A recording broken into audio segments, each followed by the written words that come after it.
Okay, you guys ready? Yep. Okay, I'm going to show you this really quick. I know some of you already have seen it.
Okay, so that's Old Faithful. How many of you guys have seen Old Faithful in Yellowstone?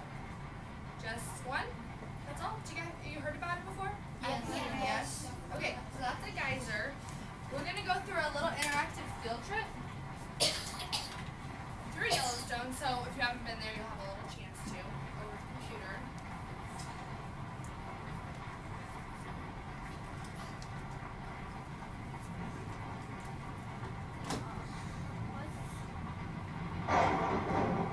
Is that too loud? I don't believe this. Addie can't come over either. Her mother doesn't want to go out in the storm. Can you take me to her house? Come on, James. You have your driver's license. Grace, I don't want to be out in this weather either. Besides, you know that if Mom and Dad were home, they would say exactly what Addie's mother just said. But this storm has been going on all weekend. Cheer up. At least it should be over before we're scheduled to join Mom and Dad in Yellowstone National Park.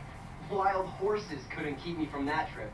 Just think, we've never seen a geyser erupt. And in a few days, we're going to see Old Faithful, the most famous geyser in the world. Doesn't that make you excited? Sure. Unless it's storming like this in Wyoming. Probably Old Faithful doesn't erupt when it's raining. Sure it does. It erupts day after day, season after season, and year after year. Weren't you paying attention when Dad told us that? Well, the way my luck is running, Old Faithful will probably stop the day I get there.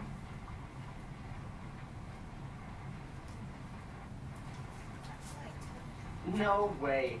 Old Faithful has been observed for years, and Dad told me it appears to be in a fairly stable state right now. Whatever that means. It means that Old Faithful behaves the way we've grown to expect it to behave. It erupts on a fairly regular schedule. Eruptions usually last between 1.5 to 5 minutes, and during an eruption, its water shoots within a predictable height range. Well, Dad told me about a geyser in New Zealand named Waimunu. It was once the tallest geyser in the world, throwing a column of black mud as high as the Empire State Building. Then, after 4 years, it stopped erupting altogether.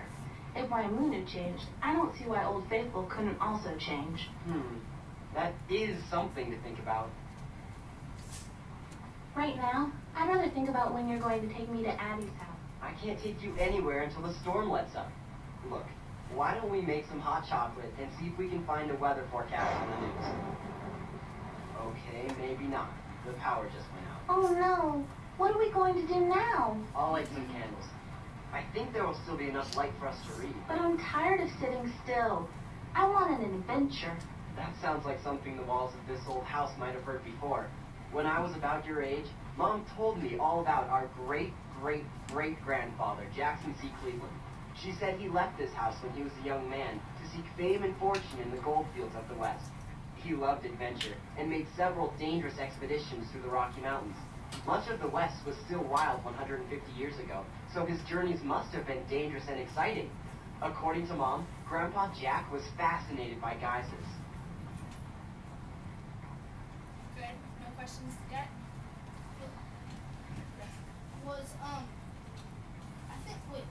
Wasn't Jackson Cleveland a real person? He was an explorer, yes. Yeah, it's like 7 billion people in the world, so it's probably at least one person.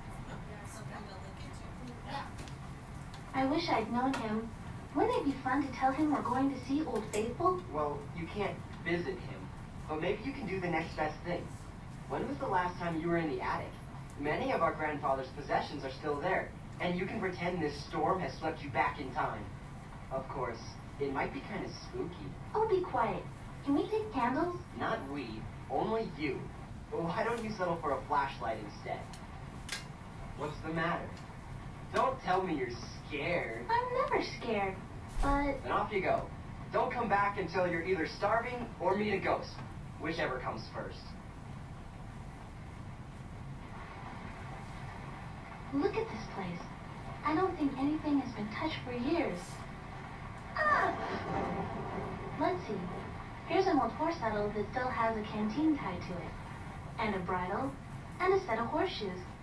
I wonder if all these belong to my great-great-great-grandfather. Oh, I wish this wind would stop. My big adventure, and I'm already getting the creeps. This old trunk looks interesting. I wonder what's inside. Oh, it's just filled with old clothes that smell like mothballs. I'll have to do better than that. Maybe there's something at the bottom. Ooh, that was one big spider. Well, I think it's time to move on to something else. I don't really think there's anything interesting in this trunk anyways. What's that? Oh, just the storm again. Now, what else is up here? That must be Grandma's violin leaning against the wall in the corner. But what's behind that far pillar? It looks... I think... It's a person! Someone else is in the attic! James! Hurry! Grace, are you all right? There's a man hiding behind that pillar. I saw him in the last lightning flash. Shine your flashlight over there. Aha. I think I see your mysterious intruder. It's only an old dressmaker's dummy. Oh, ha, ha, ha. Very funny. You knew it was there all along. Actually, you're right. I backed into it the first time I came up here alone. It scared me so much, I couldn't even scream. Still, you should have seen your face. Your hair stood on end and your eyes bugged out. They did not. And anyway, it looked real enough in a lightning flash, especially with that old blanket on it. Well, that's not a blanket. It's a buckskin coat. It must be the one our Grandpa Jack wore all those years ago. There's something in the pocket. Oh, it's just an old book. Hold on. One of the pages just fell out. Let me get it. This looks like a letter, but it's been folded and refolded so many times it's about to fall apart. It was written in 1884, and it's from a man named Robert Wilhelm Bunsen. Bunsen? Grace, this is amazing. Robert Wilhelm Bunsen was a famous German chemist. He's best known for improving the Bunsen burner, but he had many more important scientific contributions, including discovering some of the Earth's basic elements. I wonder why he was writing to our grandfather. Well, why don't you read it and find out? The mice have been at it, but here goes. The word geyser is an Icelandic word meaning to gush or rage. Following the eruption of Iceland's Mount Hekla in 1845, I measured the water temperature at different depths in a geyser's vent, finding it hot enough to boil. Grace, this letter seems to be about research Dr. Bunsen conducted on geysers. It's too bad so much is missing. Have you guys heard about Bunsen burner? No, yes. You get older and you take chemistry. It's like a little, it's a stand and then it's a plate and then you can heat stuff up on it. He invented Oh, Bunsen I burner. remember that. Yes, you know? Isn't it like... Yeah, isn't it used up for action? Yep, you use it for labs to heat up stuff. You use it for chemistry to boil up. Is it different I used it last year. Let me see it. To confirm my theories on geyser action, I made an artificial geyser with a basin of water and a long tube. I proceeded to heat the tube at the midpoint and bottom, and as the water in the middle reached its boiling point, I don't believe it. The rest of the letter is missing. I guess the mice had real food for thought. So much for the letter. Let's take a look at the book. James, this is a journal. The title says, Travels to Old Faithful Geyser in the Yellowstone National Park, Jackson C. Cleveland, June 1883. No wonder our great-great-great-grandfather was fascinated by geysers. This book is a real find. Let's take it downstairs where we can see it better. Grandpa Jack must have spent days traveling to the Upper Geyser Basin where Old Faithful is located. Next week, we'll be taking the same trip in only a few hours. I can hardly wait. Let's read as much of this journal as we can between now and then. When we finally get to Yellowstone, we'll be ready to follow in Grandpa Jack's footsteps. It's so good to see both of you. I've been counting the days until you would arrive. Dad and I were worried when we heard about the big storm at home, but now you're both here, safe and sound in Yellowstone. Is this where we're staying, Mom? Yes, this is the Old Faithful Inn. It was built during the winter of 1903 and 1904. But as you can see, it looks as if it's always been here, sprung right out of the ground it stands upon. Its architecture was meant to reflect the world around it. The inner walls are made of lodgepole pine, a type of tree that blankets most of the park. The great stone fireplace is made of basalt, a common volcanic rock. Maybe tonight there will be a fire burning in it. Don't tell me you're cold. It's mid-June. It may be June, but the Upper Geyser Basin sits approximately 7,400 feet, or 2,256 meters above sea level. It often gets chilly here, especially in the evenings. In fact, it's been known to snow here every month of the year. I suspect we'll all be grateful for a fire's warmth tonight. Grace, when Grandpa Jack was here, this old place hadn't been built yet. In fact, another 20 years would pass before it would even be started. Be sure to bring along the journal when we explore the Geyser Basin. Enrico, when you were there, did you stay here or did you stay somewhere else?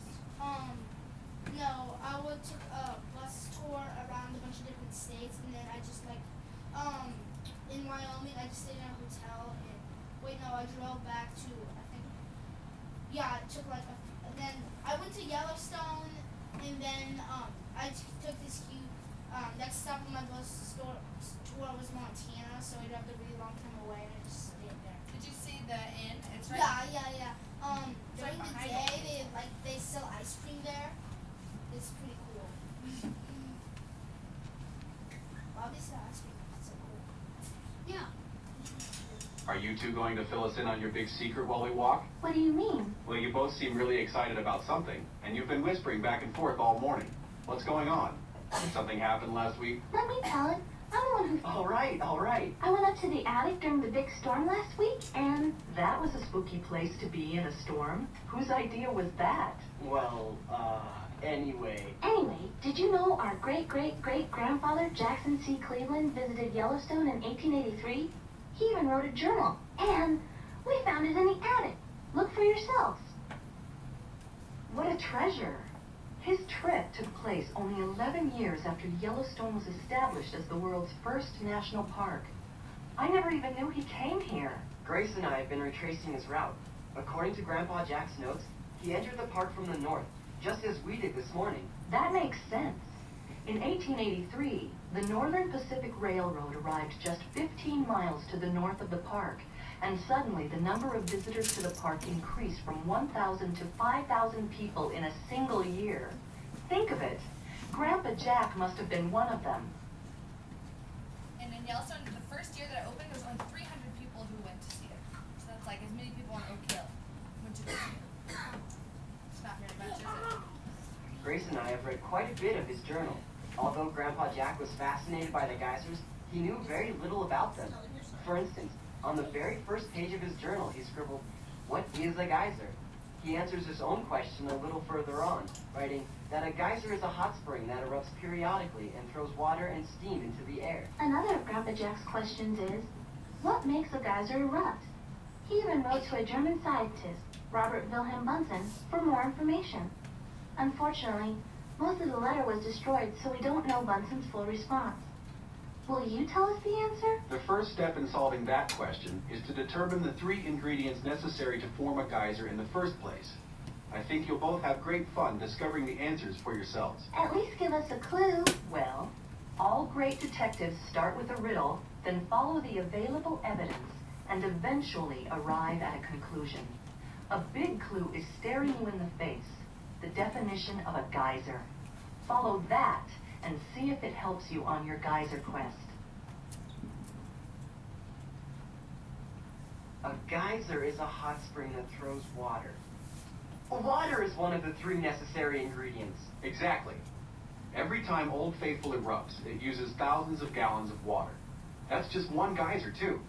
Yellowstone National Park has approximately half of all the geysers in the world, and most are found right here in the Upper Geyser Basin. That's a lot of water. Where do you think it comes from?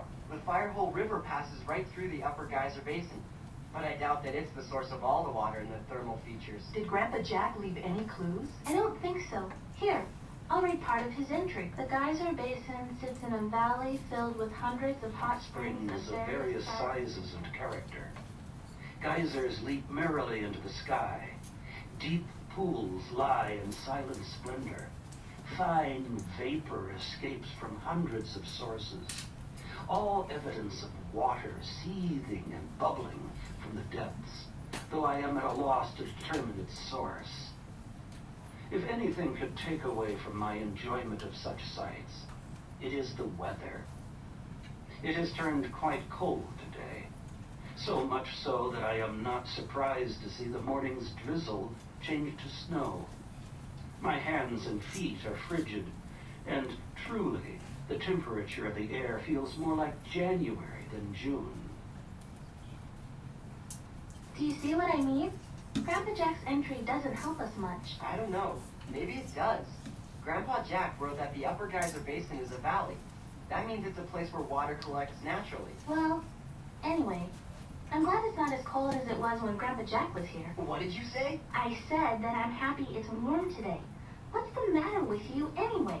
You look as if you've just been struck by lightning. That's a good choice of words for someone who just remembered the water cycle. Attention geyser sleuths.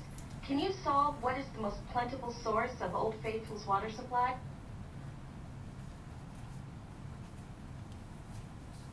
You guys guessed?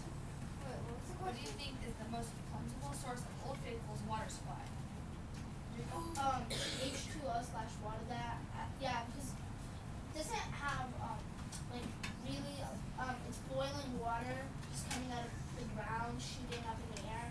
Okay, so how does the water, so the water first has to sink into the ground. Yeah, it has to be in the ground. Bella, what do you think? Wait, like, What's its can it come from like a body of water or something? Yeah, Like a lake or a river? it could, yeah. What else? Okay, let's think about the other forms of water. So we have water in its liquid form, and then when it erupts, you saw the steam Solid. that it has. What else? Andrew? solid. Yeah, solid, Ice. so Ice. ice and Yeah. snow. What's all Snow. that? Snow, there we go. As Grandpa Jack noted, the Upper Geyser Basin is part of a deep valley, a perfect location to collect and hold water flowing from the high surrounding mountains. Much of that water comes in the form of melting snow and rain. Yeah, you're smart. Okay, so here's our first activity. So each card has a matching, each card has a matching card that answers a question or completes a fact about Yellowstone's Upper Geyser Basin. Click on a card, then click on a match. You guys, so this is like the matching game. Okay, and then if it's right, it'll go away. Okay, who wants to look at it first and see if you can find one. And then if you have your hand raised, I'll have you come up and guess. Wait. Oh, when you want to talk?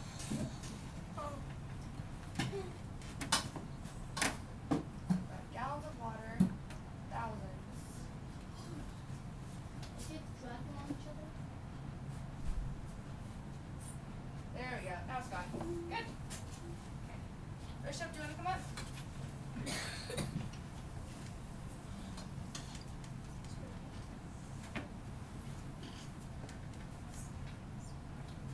Hot springs are periodic.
were a little tricky.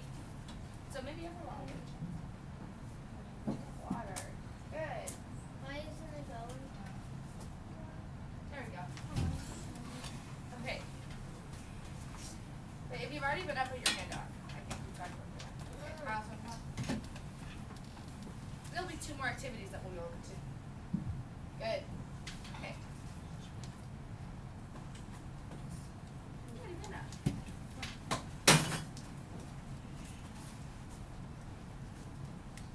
Only one left. Only one possible. There you go. There you go. Shake it, put it up.